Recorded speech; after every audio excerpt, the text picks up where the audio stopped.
everyone. Welcome back to Be Limitless. In our last conversation, Anurita and I were talking about tracking daily generative sales based on outcomes. And we went on chatting for a long time. So join me today in my second conversation with her, 24th November, and hear her talk about the plethora of data gathering that goes along around everything in order to understand the consumer. In all of this clutter, I asked her, how do you make brands stand out? And she'll also talk about what's an essential ingredient if you wanted to connect with Bharat. Next time, 2 weeks from now, I look forward to bringing you a completely different industries being limitless experience. So Anurita, you spoke to us about daily generative sales and how you're able to track the inputs, adjust the inputs sometimes, looking at what are the kind of results you're getting. Could you take a moment to mention what are the technologies in use today to do this? So Sangeeta, it's such a wide plethora. And so not just about, actually, I'll just spend a minute even before getting into daily generative sales. But for example, when you start from the consumer, you want to also know the kind of noise and the chatter that's happening online across social networks, across various platforms. What are they talking about? What is their sentiment towards your brand? What is their likability? What is their, is something bothering them? It's just how Right, you're showing up as a brand. right, And one part is really that part of your brand diagnostic that you're kind of getting a feeler on a pretty regular basis. Again, from a campaign metrics perspective, there are a dime a dozen, whether mm, you check it on Google or Facebook, you mm, know that mm, the measures that you're looking for, it better be working right, hard enough, to your point, from an ROI perspective. Then you come from an e-commerce perspective, where, of course, when you're talking to the platform, then you're talking about business and you're talking about a certain expectation both ways, where this is the kind of business that actually you're hoping to generate at the end of either the month or a particular cycle, etc. What are the investments that you're bringing on the table? And similarly, what's the core support that the right, partners are providing? And then when you're getting, whether it's data from modern trade or from e-commerce platforms, where you would be looking at offtakes, you would be looking at consumer clicks to your asset, you're also looking at dropout rates.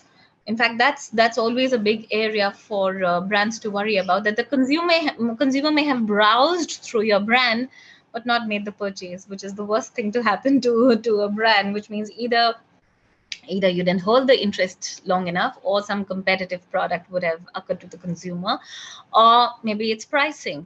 But you need to start taking this data, and there are softwares, so mm, whether that's internal data, and there are analytics people who are actually looking at this data and trying to draw patterns, whether right, our digital agency partners who are also looking at analytics from different perspective. It could be, frankly, from a media agency perspective as well, on how right, you're creating mhm, plans, whether that's people cloud as a software with PGSK, whether that's internal, frankly, just simple cross mapping of data, which is really a step beyond insights.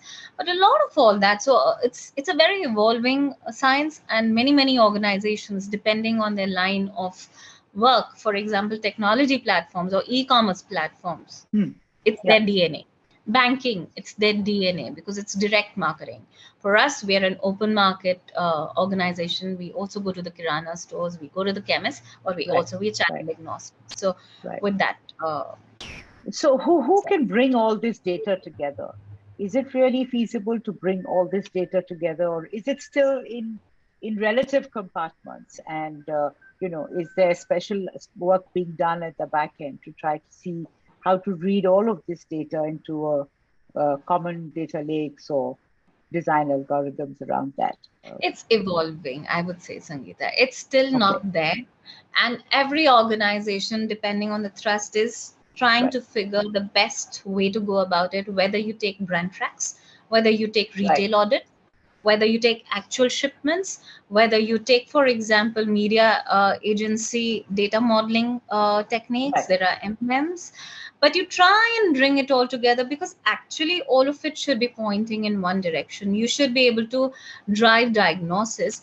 Has anybody really cracked it? We keep talking to agency partners on measurability, single screen Hmm. measurability, because you're driving TV and digital, and there will be Right. duplication of audiences. Now, how do you make sure that you're reaching unique eyeballs rather than duplicating them? If you are exposed to the same creative on TV and on Yeah. digital, I'm wasting my money. I need to reach cord cutters, which possibly are people like you and me, who are on the OTT platforms like Netflix and Amazon Prime. Or I need to reach the rural audience who is on Geo and Facebook on their mobile phones. And I need to make sure that if they are able to make their purchase on e-commerce, so be it. But I definitely need to drive traction so that they go to the nearest shop and buy my product. But how does it all come together? Right. Still, I would say an evolving science. Right. But it's a very interesting time in our planet's history, right? Just It's the fun. way everything is evolving and actually all around. Yeah, it's no It's new longer and linear. different. Yeah, it's not Yeah, linear at it's all. Not at no, all no, linear. no. Right.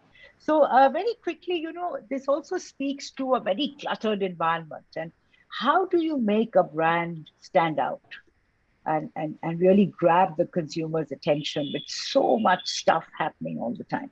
In my experience, the simpler your story is, and brand after brand, the simpler and the sharper your proposition is, the fewer the things that you are saying, you're making it easy for the consumer. So look, as you Right. said, it is a cluttered environment, and consumers being bombarded left, right, and center. There is no non-advertising moment. You Right. constantly, you like it or not, but you're being targeted or retargeted. So you try Absolutely. you try ordering a pizza, you try looking at a travel site and see what happens to you. Uh, so uh, the simpler, therefore, your messages. And frankly, for Sensodyne, that's worked brilliantly well, because we are just such a white brand. We stand out.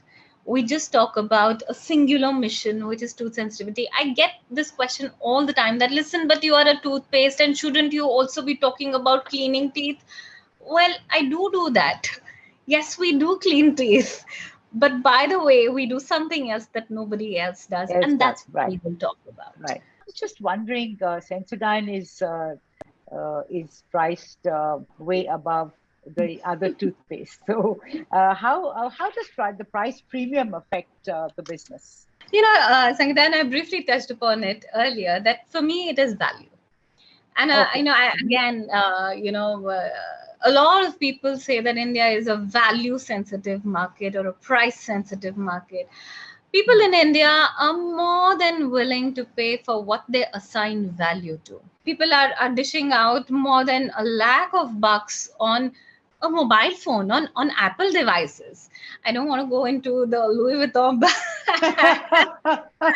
but I think we you spoke about that, right?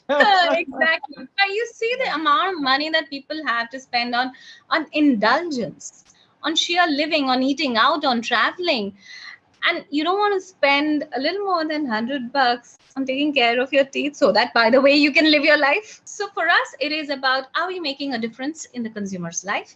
Is the consumer putting, therefore, the value of worth paying more for? If Right. yes, the consumer will definitely know that, yeah, I do deserve this. So actually, it's more about what the consumer feels that she deserves. Right. And I think, to your point and to the criticism that thing, it's a premium price product. You have, through a packaging strategy, tried to appeal to people who don't want such a large tube because, Yeah. they want to try it out or, they don't want to spend that kind of money on a Yeah. toothpaste, or they have to buy three different ones for their household. So they need a smaller pack, that could be the Yes. case. Yes. And Absolutely. you've attended to that through, I think you've got a 25 That's gram, true. 40 gram, 75, and 175. You know, That's right. So we, we we we have. complete, Yeah. as you can see, a smorgasbord. But Yeah. there are people who want to just buy larger packs that, okay, fine, Right. I'm just going to, stock it up. And then there are people Right. who want to just try out, and therefore there are these trial packs Right. for sure. Right. And I just want to mention this is something that we talked about at another time. I asked you because we are a Sensodyne household, and my cook also uses Thank Sensodyne you. because he has sensitive teeth. And it just struck me that in all my work in rural India, I know that people suffer a lot from this, but they have no recourse. And so I was asking you about, can you do a 10 rupee pack and a 15 rupee pack? And the answer you gave me, and I wanted to feature it on this program, was that don't just go for a lower priced pack, No. because in your case, the Yeah. science needs certain number of usages and certain number of days of usage to prove Yes. itself. So you Yes. that has to be your minimum pack size, because otherwise Exactly. you're killing the story that you're creating, right? So I Exactly. wanted I wanted to put that out there. Thank And you. Thank you. fantastic. So you've really taken a dental problem out of the medical domain and put it into the consumer space, and that's fantastic. And do you want to talk about any of the other oral care products? I know you've launched some, you've got more in the pipeline. So Yes. just because it fits with the strategy that you spoke to us about, right? And thanks for bringing that up, because the other space which is very, very unexplored in India is gum problems. And when I say it, there'll be many people, frankly, even on this call, who will resonate with the fact that either they've had swollen gums at some point in time, or a case of little Bleeding bit of gums. a gum. Yeah, yeah, Yeah. And again, these are things nobody wants to talk about, but silent suffering, you know. right. And no brand actually has taken the mantle of saying that, hey, here is again yet another problem. We are a tobacco eating country. We eat pan and supari in different parts of the geography as part of our daily eating habits. How is it that we are living with gum issues, silently suffering through and through? And therefore, again, it's not about how the market is currently defined. It doesn't Right. matter. The point is, are we solving a problem for the consumer? Do we have a product in our portfolio which can do that job? Absolutely, yes. Which is why we've launched a brand called Parodontax, which has globally again proven its science and its efficacy. Early days yet, but it's beginning to set foot in the Indian soil. And likewise, there are people who wear dentures, and you would have heard so many people in our families who worn dentures, partial dentures, full dentures, but it doesn't fit. And there's food particles getting stuck in their dentures, and it's just a bother. But how about a little bit of a fixative which just makes it fit better, sit better? And that's also, there is a brand that we've just launched called Polydent. Now again, Indians get very or Indian marketers get very carried away with the youth population of India, or the big middle class, the youth big, the population dividend. Oh, but there is 25% of India which is also aging, and it may not be Absolutely. Yeah, yeah. glamorous, but it's a problem that you must solve. And Right. so therefore we've launched Polydent, new categories, new brands, and keen to help Uh, people. The point is that you have to be very clear, in your market, which part of value is the consumer going to ascribe value to. And in this particular market, it's of course it's a bit of packaging, but really the product better deliver. So you premiumize the delivery, you premiumize the offering, but only to a certain degree. Otherwise, you've alienized your consumer set, who then felt that you're priced out. They will then shift. yeah. And I think the other thing is that there used to be MNC brand and an Indian brand, and I think that difference is gone now, Yes. because everyone sort of realized that if I speak to the consumer in a language that he's comfortable in, he will buy into the premium offering, because Absolutely. he's comfortable, he's understood what you're saying, he's understood your communication, what your brand Yes. is offering. And I think that's also very, very important, not to alienate them just because you want to Yeah. stick to, a particular language. Yeah, Even it's true. Google, I think, has 12 or 14 languages now, right?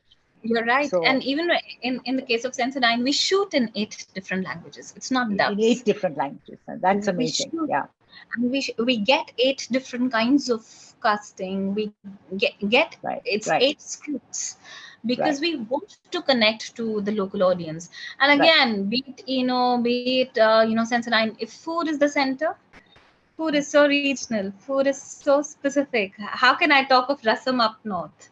How can I right, talk right, of samosas down south? So right, the more local you are, the more relevant you are, the yeah, more you're speaking the local vernacular yeah, language, the more you're creating a relationship with the consumer, yeah, which is really yeah. what it all is about. Right, right. You're creating that empathy and that connect with the consumer, which is so important to keep him in your fold and to make him understand. And actually, you've got a science behind the product, so you need to understand that. So, amazing conversation, Anurita, and thank you so much for being here. I think, in summary, I just want to say that brands need to live up to their promise. You've several times you've said that the product is king, content is king, strategy is the mega king because it guides you even as you drive along a choppy path, not knowing all the turns. But and you can build a limitless business with a limitless strategic lens, right? And to be and by being a Absolutely. game changer in that business. Yeah. Totally. Totally Thank you resonant. so much. It's been an amazing experience. Thank you.